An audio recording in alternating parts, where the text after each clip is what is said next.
본문 말씀은 우리에게 예수님의 제자라면 응당해야 할 두 가지 결단이 있음을 잘 보여주고 있습니다. 여러분 다 예수님을 믿으시죠? 잘하셨습니다.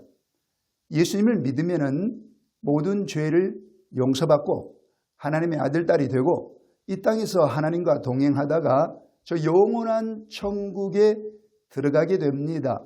그러니 이 세상에서 가장 잘한 결정은 예수님을 구주로 영접하는 것입니다. 그런데 우리는 예수님을 믿는 것으로 만족해서는 안 됩니다. 이 믿음의 바탕 위에 더 나아가 예수님의 제자가 되어야 합니다. 마태복음을 기록한 마태 사도가 이렇게 되도록 우리에게 도전하고 있습니다. 본문 57절 말씀을 보시겠습니다. 저물었을 때에 아리마대의 부자 요셉이라는 사람이 왔으니 그도 예수의 제자라. 예수님이 골고다 언덕 위에서 십자가에 못 박혀 죽임당하셨습니다. 그리고 시간이 지나 날이 저물었을 때 아리마대 출신의 요셉이란 사람이 바로 그 현장 골고다 언덕이 예수님의 십자가 앞에 이르게 됩니다. 이 사람에 대해서 마태 사도는 그도 예수님을 믿는 사람이라 이렇게 말하지 않고 그도 예수의 제자라 이렇게 묘사하고 있습니다. 그도 예수의 제자라 이 표현에서 한글로는 제자라 이렇게 번역되어 있지만은 실제로 헬라어 원어 성경에 의하면은 이것이 동사 수동태형입니다. 그래서 보다 정확하게 번역하자면은 그도 예수의 제자가 되었다 이런 뜻입니다. 이 말의 뉘앙스는 그가 예수를 믿긴 했지만은 제자가 아니었는데 마침내 예수의 제자가 되었다. 그런 뉘앙스입니다. 여러분에게 질문합니다. 여러분 예수님 믿으시잖아요. 그런데 여러분은 예수님의 제자가 되셨습니까? 자기 자신에 대해서 나는 예수님의 제자라 이렇게 자신 있게 말할 수 있습니까? 본문에는 3명의 예수님의 제자가 등장합니다. 이제 막 예수님의 제자가 된 아리마대 요셉이라는 사람하고 61절 말씀 보시면 막달라 마리아와 다른 마리아라고 2명의 여제자가 더 등장하지요. 이 2명의 여제자는 이미 예수님의 제자가 되어 예수님을 따르던 사람들이었습니다.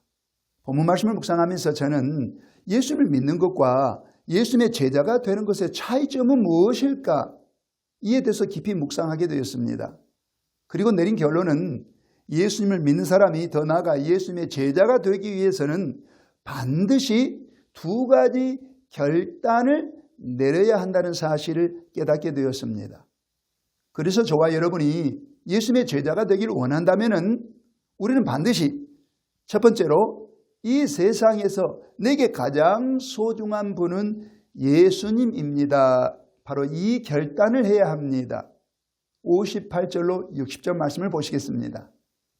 빌라도에게 가서 예수의 시체를 달라 하니 이에 빌라도가 내주라 명령하거늘 요셉이 시체를 가져다가 깨끗한 세마포로 싸서 바위 속에 판 자기 새 무덤에 넣어두고 큰 돌을 굴려 무덤 문에 놓고 가니. 날이 저물었습니다. 예루살렘 성 밖에 있던 골고다 언덕을 찾아온 이 아리마대 요셉이 분명 십자가에 못 박힌 예수님을 물끄러미 쳐다봤을 것입니다. 그리고 그곳에서 그는 한 가지 중대한 결심을 하게 됩니다. 그 결심 끝에 그는 58절 말씀 보시면 빌라도를 찾아갑니다. 그가 다시 성 안으로 들어간 것이죠. 그리고 로마 총독 관정을 찾아가서 빌라도를 만나 내가 예수님의 시체를 매장하고 싶으니 그 시체를 내게 주시오 이렇게 요구합니다. 그래서 빌라도가 내주라 명령을 했고 다시 성 밖으로 나온 이 아리마대 요셉이 골고다 언덕에 와서 예수님의 장례를 치르게 됩니다.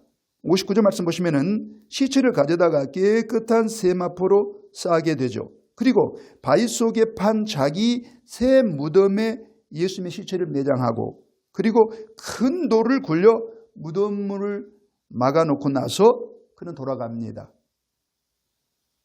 아리마대 요셉이 이처럼 예수님의 시체를 매장했다는 소식을 마태 사도가 처음 들었을 때 그는 깜짝 놀랐을 것입니다. 그가 알고 지내던 아리마대 요셉은 그 정도의 믿음의 사람이 아니었거든요. 요한복음 19장 38절에 의하면 유대인이 두려워 그것을 숨기더니 이렇게 묘사되어 있습니다. 그랬습니다. 아리마대 요셉은 유대인이 두려워서 자기가 예수를 믿는다는 사실을 숨기면서 남몰래 예수님을 믿었거든요. 그가 왜 그랬을까요? 예수 믿는 것이 뭐가 부끄러워서 왜 그 사실을 숨겼을까요? 그것은 바로 그가 그동안 소중히 여기며 살아왔던 모든 것을 만일 그가 예수님을 믿는 사실이 유대인에게 알려지면 한꺼번에 잃어버릴 수 있었기 때문입니다. 그렇다면 그가 무엇을 소중히 여기며 살았을까요?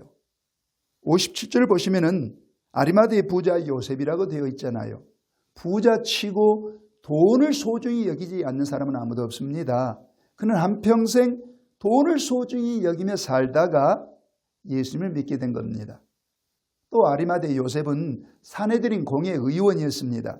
이 당시 사내들인 공의 의원이 된다는 것은 모든 유대인이 선망하는 사람이었다는 뜻입니다. 그는 최고의 권력자였고 그에 따라 최고의 지위와 최고의 신분, 최고의 명예를 누리고 있었습니다. 이는 곧 그가 한평생 최고의 권력, 지위, 신분, 명예를 소중히 여기며 살았다는 뜻입니다. 그런데 여러분, 이 요셉이 그토록 소중히 여겨온 그 모든 것을 한꺼번에 잃어버릴 수도 있었습니다. 언제 그런 일이 일어날 수 있었을까요? 이 요셉이 예수님을 믿는다는 사실이 자기 주변 유대인들에게 알려질 때 그럴 수 있었습니다. 그렇다면 이 아리마대 요셉의 주변 유대인들은 누구였을까요? 사내들인 공의 의원들입니다. 예수님이 십자가에 처형당한 바로 그날 이른 아침에 모든 사내들인 공의 의원들이 대제사장 가야바의 관저에서 모였습니다.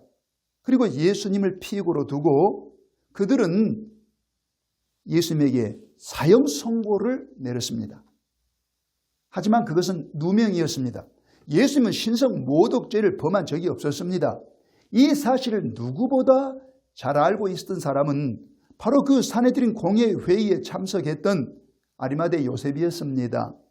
요셉은 예수님이 아무 죄도 없이 오직 누명을 쓰고 사형언도 당한 것을 잘 알고 있었습니다.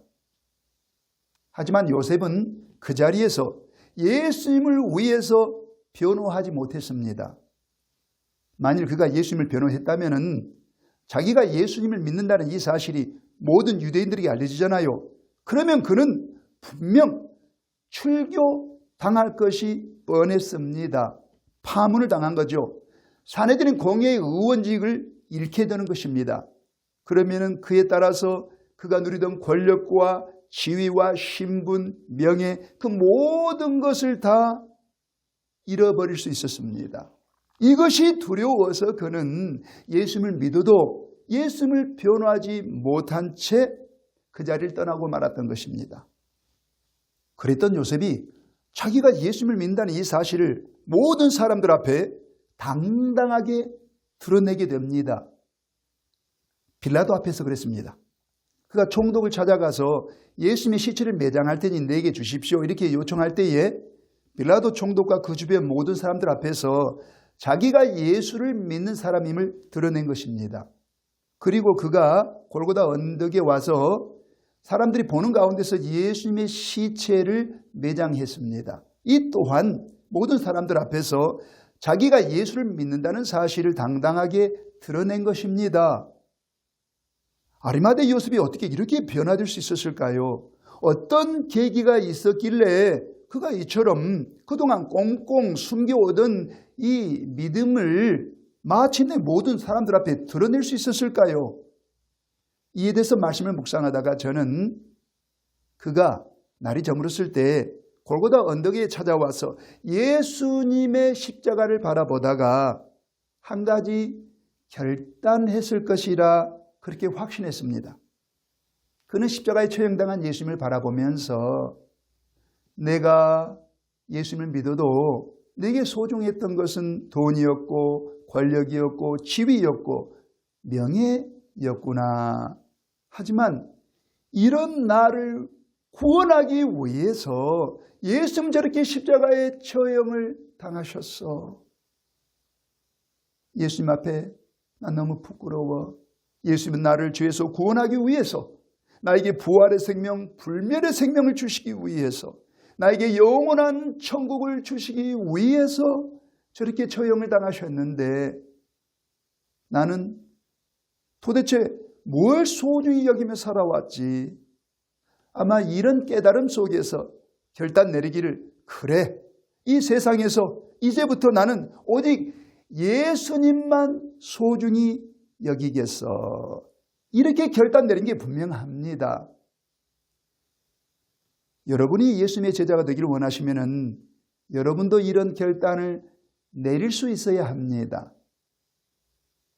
본문에 등장하는 3명의 믿는 사람들이 예수님의 제자가 되기를 원하면서 내렸던 두 번째 결단은 그 어떤 순간에도 한결같이 예수님을 주님으로 섬기겠다는 결단이었을 것입니다. 61절 말씀을 보시겠습니다. 거기 막달라 마리아와 다른 마리아가 무덤을 향하여 앉았더라.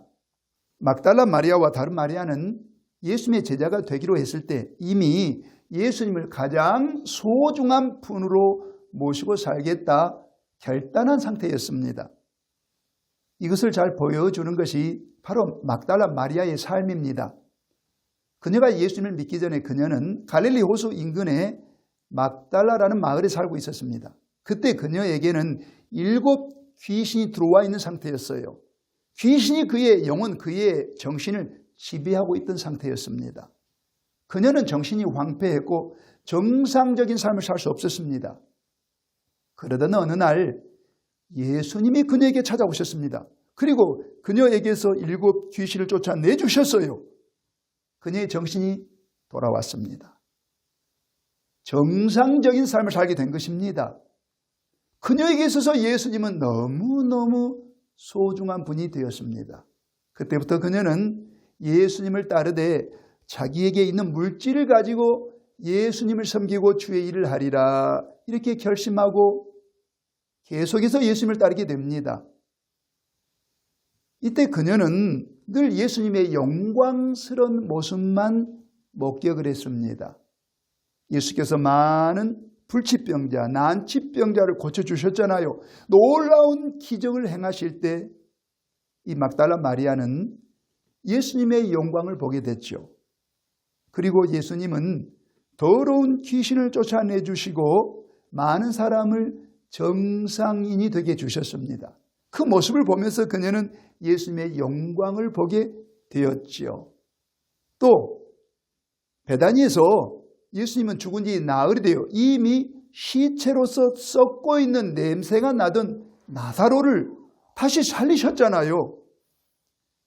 그때 이 막달라 마리아의 눈에 비친 예수님은 영광 그 자체였을 것입니다. 그리고 예수님께서 십자가에 처형당하기 5일 전에 감난선을 넘어 나귀를 타고 예루살렘 성으로 들어오실 때였습니다. 많은 무리가 예수님 앞과 뒤에 모여서 예수님을 연호했잖아요. 호산나 다윗의 자손이요, 우리의 구세주요, 우리의 왕이요, 이렇게 예수님을 마음껏 찬양하고 예수님을 높였습니다. 그 모습을 지켜보던 막달라 마리아, 그녀의 눈에 비친 예수님은 영광스러운 모습이었어요. 5일이 지났습니다. 골고다 언덕 위에서 막달라 마리아, 이 여제자의 눈에 비친 예수님의 모습은 영광은 사라지고 없었습니다. 십자가에 못 박혀 처형당한 예수님의 모습은 비참함 그 자체였을 것입니다. 예수님은 너무 무기력하게 운명하셨어요. 예수님이 못 박힌 그 십자가 아래서 이 막달라 마리아는 분명 마음에 이런 결단을 내렸을 것 같아요. 이 순간에도 변함없이 나는 예수님을 주님으로 섬길 거야. 바로 이 결단입니다. 그녀의 다음 행동들이 그녀가 이런 결단을 내렸음을 증명해 줍니다. 예수님이 십자가에 못 박히시고 정오가 되었습니다. 갑자기 사방에 어둠이 임했습니다. 그러자 술렁술렁 그러던 사람들이 한 명, 두 명씩 골고다 언덕을 떠났겠죠. 오후 3시가 되었습니다. 갑자기 지진이 났습니다. 온 땅이 흔들거리고 바위들이 쩍쩍 갈라지고 사방의 무덤의 문이 열리기 시작했습니다. 얼마나 두려운 상황입니까? 그러자 주변에 또 많은 사람들이 골고다 언덕을 떠나갑니다. 그리고 시간이 지나 날이 저물었습니다. 그때 마침 아리마대 요셉이 이 골고다 언덕에 와서 예수님의 장례를 치렀습니다.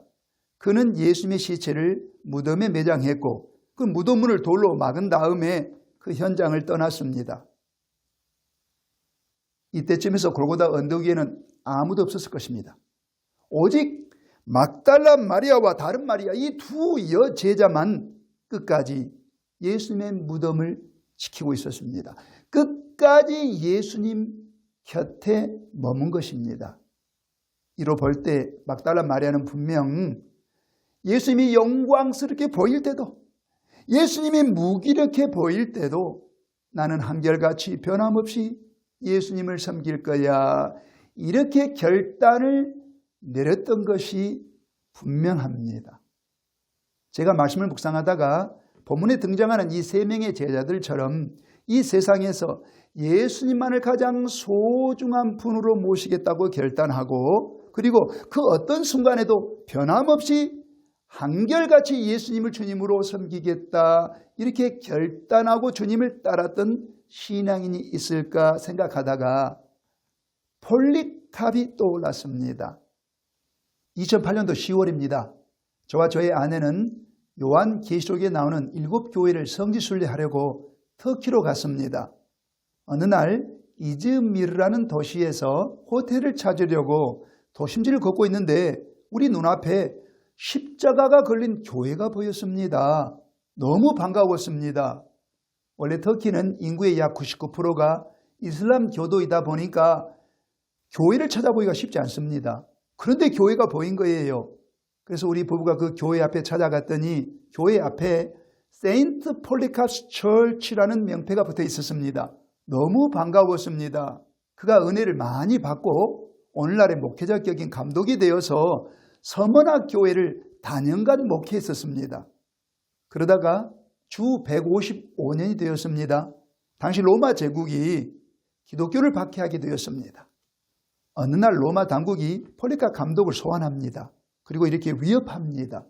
너가 끝까지 예수를 주로 믿기로 고집하고 로마 황제를 주님으로 섬기기를 거부한다면 너를 화형에 처하겠다.